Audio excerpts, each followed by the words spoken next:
حضرت اگر امام سے غلطی ہو جائے تو مقتدی کو فوراً لقمہ دینا کیسا ہے؟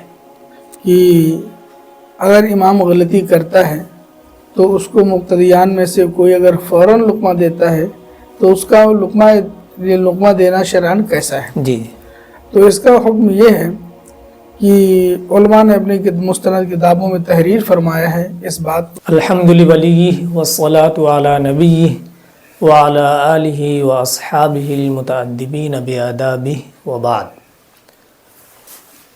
محترم ناظرین، عربی میں ایک بڑی سچی کہاوت کہی گئی ہے کہ الانسان مرکب من الخطأ والنسیان، کہ انسان خطاؤں کا مجموعہ ہے، بھول چوک کا مجموعہ ہے۔ ہم سے اور آپ سے بہت سارے کاموں میں بھول چوک ہو جایا کرتی ہے، ہر کام میں کبھی نہ کبھی غلطی واقع ہو جاتی ہے، چاہے وہ کام دنیا سے متعلق ہو چاہے آخرت سے متعلق ہو۔ جیسے کہ نماز ہی میں اگر ہم دیکھیں تو بہت ایسا ہوتا ہے کہ ہمارے ائمہ صاحبان، اس کے علاوہ ہم اگر منفرد نماز پڑھ رہے ہوتے ہیں، تنہا نماز پڑھ رہے ہوتے ہیں تو بھی کیا ہے، غلطیاں واقع ہو جاتی ہیں۔ تو آج کی اس مختصر سی کلپ میں آج کا موضوع یہی ہے کہ اگر امام سے بھول چوک ہو جائے تو مقتدی کا لقمہ فوراً دینا ضروری ہے یا مقتدی لقمہ کب دے گا؟ حضرت السلام علیکم ورحمۃ اللہ وبرکاتہ۔ وعلیکم السلام ورحمۃ اللہ تعالی وبرکاتہ۔ حضرت اگر امام سے غلطی ہو جائے تو مقتدی کو فوراً لقمہ دینا کیسا ہے؟ نحمده ونصلي ونسلم على رسوله الكريم وبعد، اعوذ باللہ من الشیطان الرجیم، بسم اللہ الرحمن الرحیم۔ ناظرین، ابھی جو ہمارے سامنے مسئلہ پیش ہوا کہ اگر امام غلطی کرتا ہے تو اس کو مقتدیان میں سے کوئی اگر فوراً لقمہ دیتا ہے تو اس کا لقمہ دینا شرعاً کیسا ہے؟ جی، تو اس کا حکم یہ ہے کہ علماء نے اپنی مستند کتابوں میں تحریر فرمایا ہے اس بات کو کہ امام اگر غلطی کرتا ہے، ذرا سی غلطی کیا، ذرا سی زبان لڑکھڑائی، تو فوراً لقمہ دینے کا حکم نہیں ہے، جی، بلکہ انتظار کیا جائے کہ وہ غلطی کر کے آگے نکل جاتا ہے یا اصلاح کر لیتا ہے۔ جی، اگر وہ دوبارہ تیوارہ میں پلٹ کر آیت کو صحیح کر لیتا ہے تو لقمہ دینے کی کوئی ضرورت نہیں ہے، اور اگر وہ غلطی کر کے آگے نکل جاتا ہے تو پھر اب علماء نے تحریر فرمایا کہ اس کو غور کرنا چاہیے کہ اس غلطی سے معنی فاسد ہو جا رہا ہے یا معنی فاسد نہیں ہوتا ہے۔ جی، اگر معنی فاسد ہو جا رہا ہے تو پھر لقمہ دینا واجب و ضروری ہو جاتا ہے، فوراً لقمہ دے اور وہ دوبارہ تصحیح کریں، ہاں یاد ہے، امام مسلم لقمہ لیں۔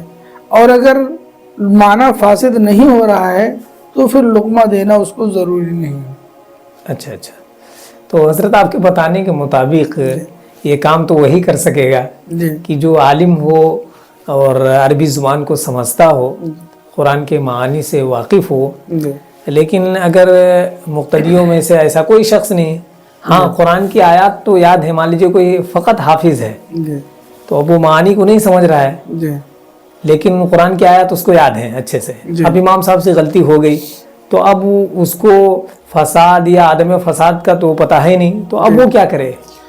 ایسے شخص کے بارے میں حکم یہ ہے کہ جب آیت کریمہ امام پڑھ رہا ہے اور اس سے غلطی ہو رہی ہے، جی، کچھ کلمات یا آیت کریمہ چھوٹ رہا ہے بیچ میں، تو اس کو لقمہ دینے کی اجازت ہے۔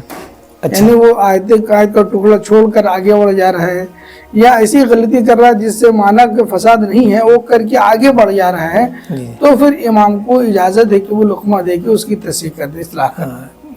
مقتدی کو اس بات کی اجازت ہے، کر سکتا ہے، لیکن ضروری نہیں ہے۔ اچھا اچھا، معنی اگر فاسد نہیں ہو رہا ہے، صرف یا اس کو پتہ نہیں ہے کہ معنی فاسد ہے کہ نہیں ہے، تو پھر اس کو اجازت ہے کہ وہ لقمہ دے دے، تصحیح قرآن کر لے، اس لیے کہ قرآن کی تکمیل اور جیسے قرآن کریم میں لکھا ہوا ہے بغیر کسی ترک یہ تو पढ़ना वाजिब व ज़रूरी है। बेशक बेशक, लिहाजा तस्हीह कुरान के लिए उसको लुक़मा देने की इजाज़त है। इजाज़त है, माशाअल्लाह।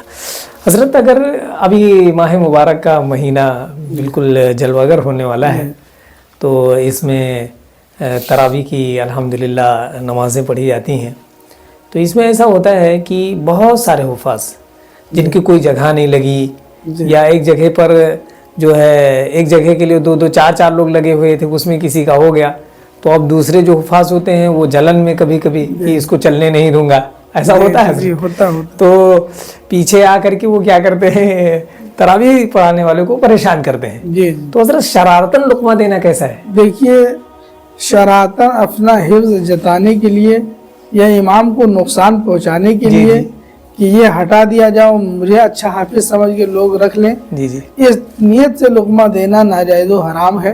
अच्छा, सख्त नाजायज़ रियाकारी है, लुक़मा नहीं देना चाहिए। जी। और अगर सिर्फ परेशान करने के लिए बेजा बेमहल लुक़मा दे रहा है और उस लुक़मे को इमाम ने ले लिया, तो उस सबकी नमाज फासिद हो जाएगी। अच्छा अच्छा, इमाम की भी फासिद हो जाएगी। अगर ये नमाज में था और बेजा बेमहल लुक़मा दे रहा है तो इसकी भी नमाज फासिद हो गई, और अगर इमाम ने ले लिया तो सबकी नमाज फासिद हो जाएगी जी जी, बेमहल लुक़मा की वजह से। अगर इमाम ने नहीं लिया तो इसकी नमाज फासिद हो जाएगी, बाकी लोगों की नमाज फासिद नहीं होगी। अच्छा अच्छा, माशाअल्लाह, लिहाजा पर इतना तो फाइनल है कि अगर सताने के लिए परेशान कर, जहाँ गुंजाइश है कि लुक़मा ना दिया जाए, तो अगर से वो गलती कर रहा है और गुंजाइश है कि लुक़मा ना दिया जाए, फिर भी ये लुक़मा दे रहा है, तो अगर लुक़मा ज़रा भी इसकी नीयत में फसाद है कि परेशान करूंगा, इसको लुक़मा जरूर दूंगा ताकि लोगों की नज़र में गिर जाए, जी जी, तो ये सख्त नाजायज़ व हराम है। अच्छा अच्छा, माशाअल्लाह। हज़रत, अब दीनी तालीम से चूँकि किस कदर लोगों की दूरी बढ़ रही है, जी और ये हर शख्स जानता है, कोई भी अपने बच्चों को दीनी तालीम दिलाना चाहता नहीं आज के माहौल में, इल्ला माशाअल्लाह। जी अक्सर लोग दुनिया की तरफ भागते हैं। जी, तो अब नौबत बईजा रसीद की कभी कभी ऐसा होता है हज़रत कि कोई लुक़मा देने वाला ही नहीं होता है। जी जी, तो अब इमाम साहब अगर ऐसी जगह पर हैं जहाँ कोई लुक़मा देने वाला नहीं है, तमाम मुक्तदी जो है सब अंगूठा वही जो है अंगूठा छाप है मान लीजिए, तो अब ऐसी सूरत में अगर इमाम गलती कर रहा है और कोई लुक़मा देने वाला नहीं है, तो अब क्या हुक्म है? इस बारे में हुक्म शरा ये है कि अगर इमाम लुक़मा कर रहा, गलती हो रही इमाम से, और वहाँ पर वो आयत करीमा को सही पढ़ करके नहीं निकल पा रहा है, जी, तो हुक्म शरा ये कि वो आगे बढ़ जाए, उतना कता करके अगली आयत से या अगले हिस्से से वो पढ़ करके नमाज अपनी पूरी कर ले, मुकम्मल कर ले। और हुक्म ये कि नीचे जो क़याम के बाद जो वो अरकान अदा करे रुकू में, सजदा में, जी तो उस आयत पर गौर करें जी, कि शायद दिमाग वहाँ तक पहुँच जाए और वो अपनी आयत की इस्लाह कर लें। अच्छा अच्छा, आज ये हज़रत ये हुफ़ाज़ के लिए बड़ा काम आपने बहुत आसान अच्छा कर काम है, दिया जी। कि तो रुकू और सजदे में सोचने वाली जो इजाज़त आपने वो फरमाई। दिमाग से जो ये बाकायदा किताबों में बात लिखी हुई, अच्छा। तो गौर कर दिमाग का जोर दे उस पर कि शायद वो आयत जहन में आ जाए अच्छा, और इस्लाह हो सके। जी जी, तो अगर ऐसा हुक्म है कि पहली बात तो ये है कि अगर गलती हो रही है जी। तो बेहतर ये है कि वहीं पर रकात कर दे, रुकू कर ले और सजदा कर ले, और रुकू सजदे में वो जोर दे, शायद कि वो याद आ जाए, हाँ, तो दूसरे रकात में पढ़ सके। दूसरी रकात में पढ़ सके। जी जी, और अगर याद नहीं आता है जी, तो फिर अगली आयत से वो कुरान करीम की तिलावत कर दे, और जितना हिस्सा छूट गया है उसको किसी भी रकात में जी जी, पढ़ सकता है, चाहे उसी दूसरी रकात में या दोबारा जब 2 रकात की नमाज तरावी की नियत बांधता है तो उसमें किसी रकात में उतना हिस्सा पढ़ दे ताकि कुरान करीम की तकमील हो जाए।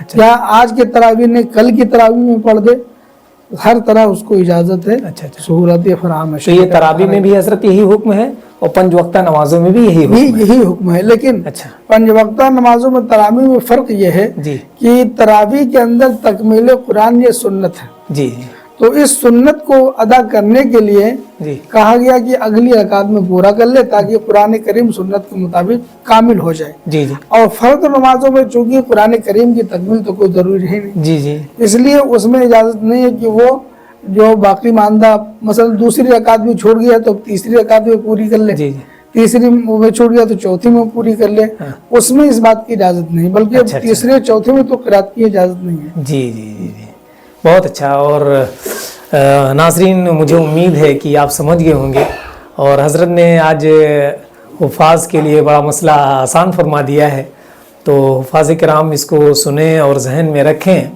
اور رمضان المبارک کا مبارک مہینہ آ رہا ہے، قرآن پاک کی تلاوت کا مہینہ، نزول کا مہینہ، اس میں کثرت سے تلاوت کلام پاک کریں تاکہ غلطیوں سے اللہ کی عطا کردہ توفیق سے بچ بھی سکیں، اور اس مسئلے کو جانتے ہوئے اگر کبھی ایسا ہو جائے تو پھر حضرت کے بتانے کے مطابق عمل بھی فرما سکیں۔ اللہ تعالی ہم سب کو عمل کی توفیق عطا فرمائے اور صحیح مسائل جان کر کے ان پر عمل کرنے کی اللہ تعالی توفیق دے۔ السلام علیکم ورحمۃ اللہ تعالی وبرکاتہ۔